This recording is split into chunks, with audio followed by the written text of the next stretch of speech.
La seguridad en los lugares de trabajo ha de tener los niveles más altos que sea posible.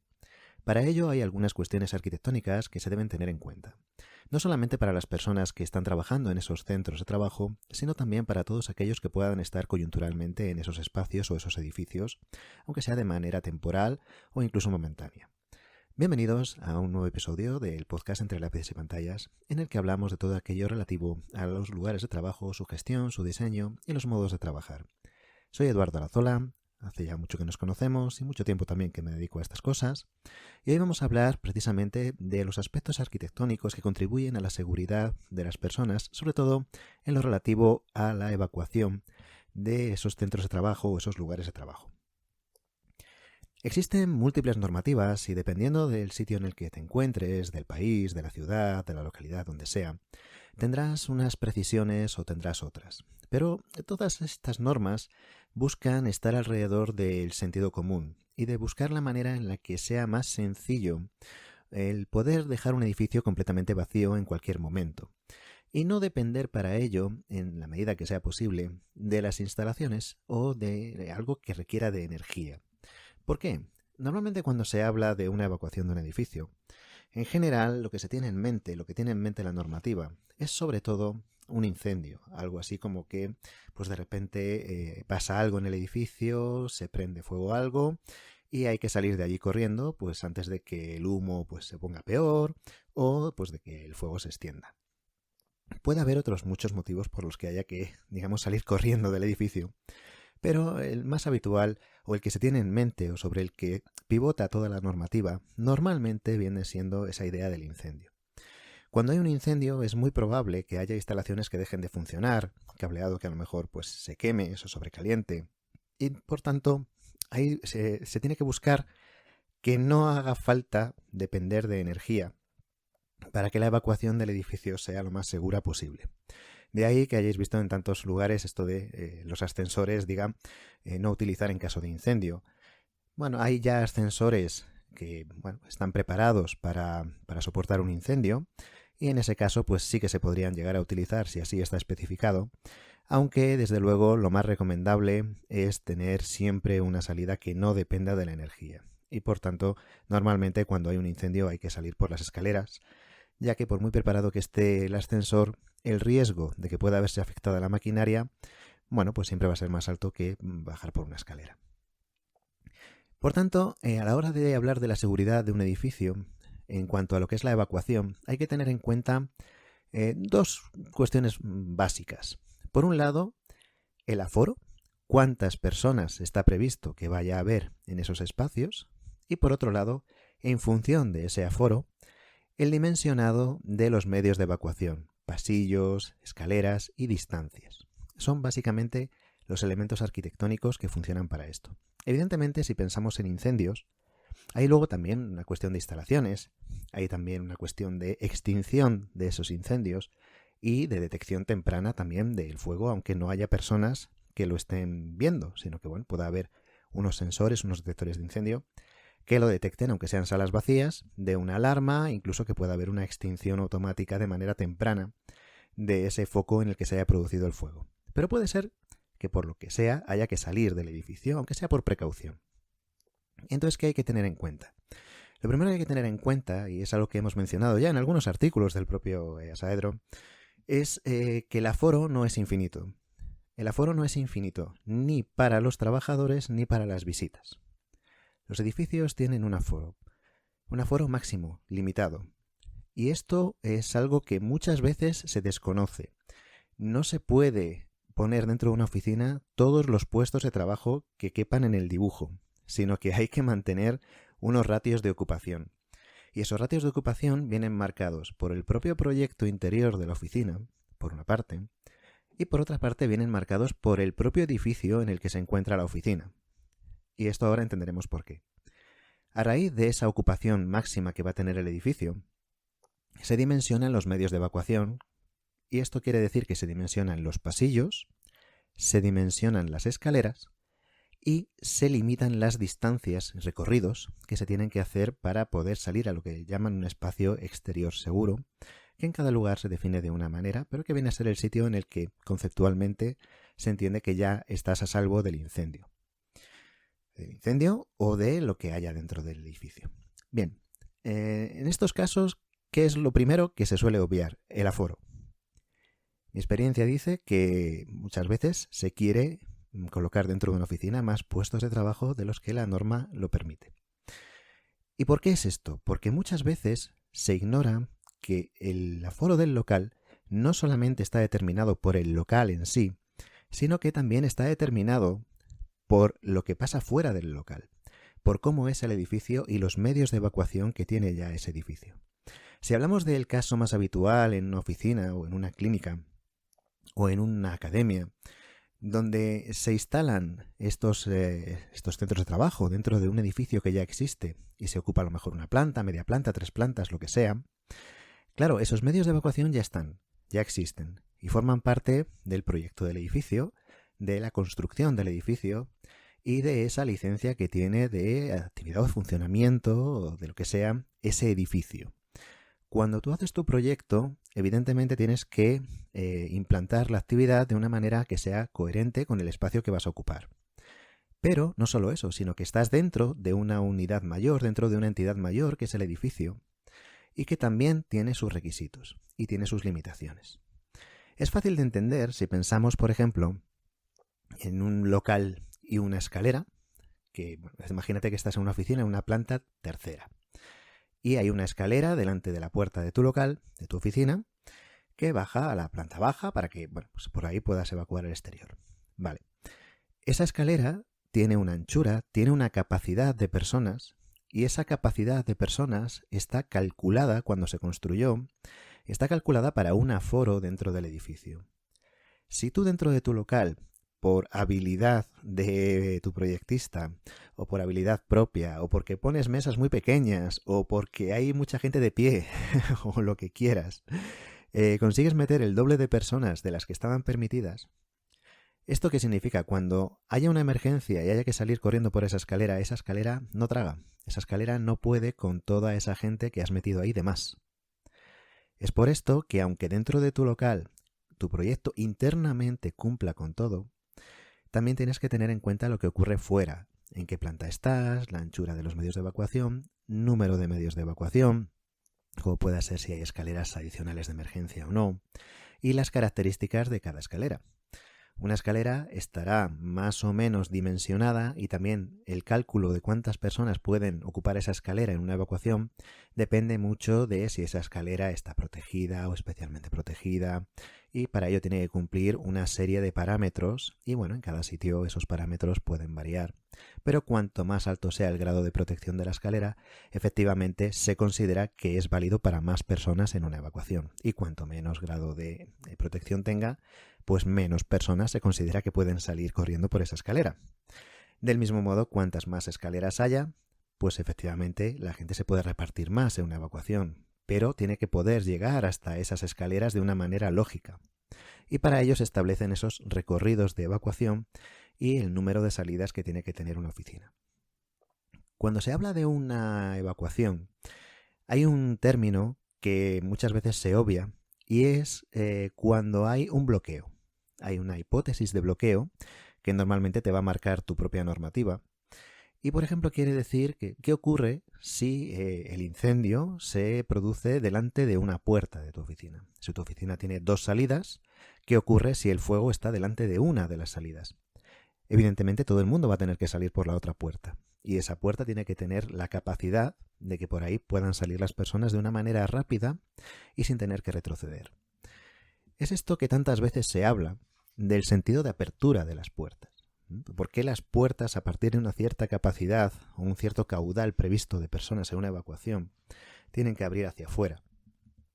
Tienen que abrir hacia afuera porque si no, la primera persona que llega corriendo tiene que pararse y retroceder y podría producirse un aplastamiento por las otras personas que vienen corriendo detrás y que de repente se encuentran a alguien que se ha parado y retrocede. Eso no tiene ningún sentido. Tienen que abrirse en el sentido de la evacuación las puertas, ¿no? La hoja de la puerta tiene que abrir hacia afuera, que es hacia donde vas corriendo. Sin embargo, esto no siempre es tan sencillo, porque puede haber una incompatibilidad con otros recorridos de evacuación exteriores. Puede producirse esa escena cómica que no lo sería tanto en un caso de evacuación real, que se ve en las películas muchas veces de barcos, cuando alguien va persiguiendo a alguien y de repente en un camarote se abre una puerta y quien sea pues se queda estampado con esa puerta que se ha abierto hacia afuera y ha taponado el pasillo justo cuando el personaje de la película iba corriendo y pasaba por ahí. Eso no puede ocurrir porque acaba provocando un bloqueo y eso pues, evidentemente no puede haber bloqueos en una evacuación de un edificio. Pero bueno, todo se estudia en cada caso y hay algunas cuestiones que tienen prioridad sobre otras y normalmente las normativas te marcan cuáles son las cuestiones que tienen prioridad y cuáles son las que no, en cada uno de los casos. Bien, tenemos por una parte que, claro, según el número de personas que haya en una oficina y según las distancias que haya hasta las puertas, pues tendrá que haber una salida, 2, 3. Pero claro, no se trata solo de salir del local, se trata de llegar a un espacio exterior seguro. Y para ello se tienen que establecer unas vías de evacuación. Y esas vías de evacuación tienen que tener unas limitaciones en cuanto a distancias. Y no solo eso, sino que también tiene que haber unas limitaciones en relación a cuándo puedes tú elegir por qué puerta sales. Realmente hay muchas veces que las cuentas se hacen de una forma muy poco coherente porque se obvia el sentido de la norma. Si una puerta tiene que estar a una cierta distancia del punto más alejado en cuanto a lo que se refiere a un recorrido, si hay 2 puertas, está limitado el punto en el que tú eliges qué recorrido vas a coger. Del mismo modo, también tiene que haber un dimensionado de esas puertas y tiene que haber unas ciertas características. Una vez que sales fuera, llegas a unos rellanos, unos descansillos, unos corredores que te van llevando a escaleras, te van llevando a unos halls y que te van sacando del edificio. Y todo esto está en función del aforo que se tenga y de la altura a la que se esté dentro del edificio. Todo esto son elementos arquitectónicos que no se basan en la energía.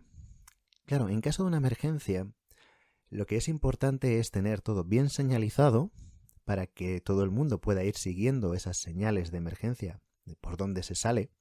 Son muy importantes los simulacros que se hacen en los edificios con los planes de autoprotección que van definiendo cómo se tiene que actuar, cada protocolo de actuación en cada planta y en cada una de las oficinas del edificio. Normalmente se designa una persona responsable, que es la que se coloca en la puerta y es la que va diciendo en qué orden va saliendo la gente. También se establece un orden dentro del edificio para salir por la escalera. ¿Quién salen los primeros? ¿Los que están abajo, en las plantas bajas, o los que están arriba? Eso también se establece según lo que se considere que es más interesante o que pueda ser más seguro para el total de todas las personas. Hay muchas cuestiones que se tienen que dirimir. Dentro de una situación de emergencia, tiene que haber una señalización, una señalítica, que sea capaz de ser visible en ausencia de luz. Por eso se busca que sean fotoluminescentes. Y también tiene que haber, al mismo tiempo, una iluminación mínima, no solo para guiar por el techo o por el suelo un balizamiento que permita a las personas seguir el camino que tienen que recorrer, sino también que haya un mínimo de iluminación ambiental para que las personas pues no se vayan tropezando con las mesas, con las sillas y vayan formando también, digamos, esos agolpamientos, esas montoneras que no conducen a nada y mucho menos en un caso de emergencia para tener que evacuar un edificio. Claro, estas luces, esta iluminación, esa luz de emergencia, acabamos de decir al principio del episodio que hay que buscar no depender de la energía. Y efectivamente son elementos que funcionan de manera autónoma, se cargan llevan una batería incorporada, se cargan de manera habitual cuando están conectadas a la corriente y en caso de ausencia de corriente es cuando empiezan a funcionar valiéndose de su batería y esa batería tendrá una duración especificada según la norma para una capacidad lumínica, un flujo lumínico especificado también por la norma y estarán separadas entre sí, lo que también indica la norma según las exigencias de iluminación ambiental que haya para el local y también tendrán que estar situadas de manera que formen ese balizamiento que vaya guiando a las personas hacia esa salida, hacia esos lugares pues donde realmente es el recorrido que tienes que hacer. Hay que pensar que en una situación de emergencia, por mucho simulacro que se haya hecho, lo más normal es que no se pueda pensar mucho, sino que haya que salir corriendo de la manera más ordenada posible, porque correr por correr y empujar y demás pues no tiene mucho sentido, sino que bueno, pues se suele pues salir andando, se dejan las sillas bien colocadas para que las personas que vengan detrás no se tropiecen, se guarda un orden de salida, etcétera, etcétera, pero sí que tiene que ser todo de una manera ágil y en ese momento no te puedes poner a pensar si por aquí o por allí, sino que allá donde estés pues vas siguiendo la señal, el camino de señales, el balizamiento, etcétera, que te vayan guiando hacia donde tienes que salir. Hay una cuestión también de instalaciones, de lugares que tienen rebufo, que tienen que tener una ventilación autónoma para que personas que se queden atrapadas dentro de unas escaleras puedan tener una capacidad de aire suficiente para aguantar allí un cierto tiempo.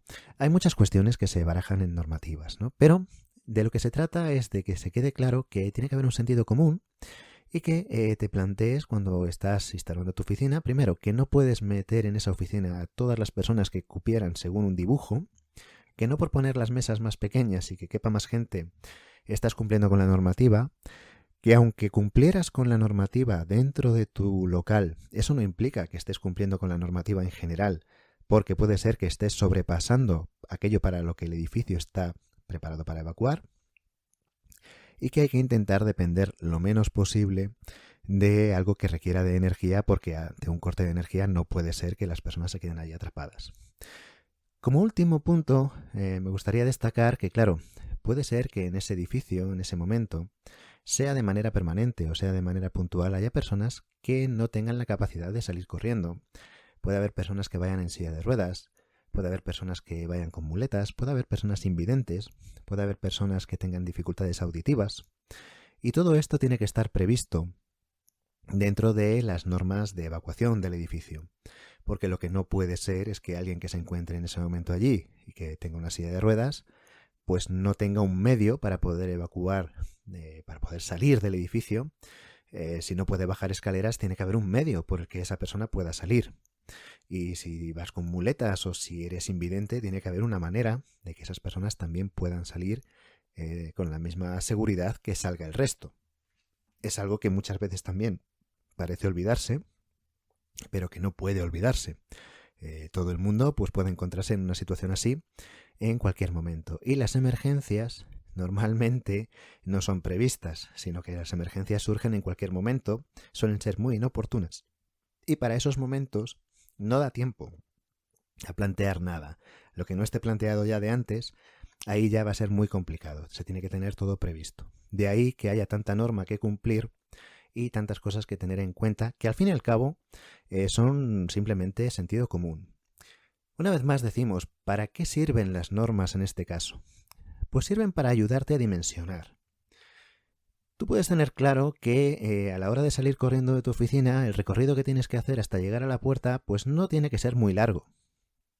Pero claro, ¿qué es muy largo? ¿Y qué es demasiado corto? ¿Qué es demasiado alto? ¿Qué anchura tiene que tener la hoja de la puerta? ¿Tiene que ser de 80, de 90, de 1 metro?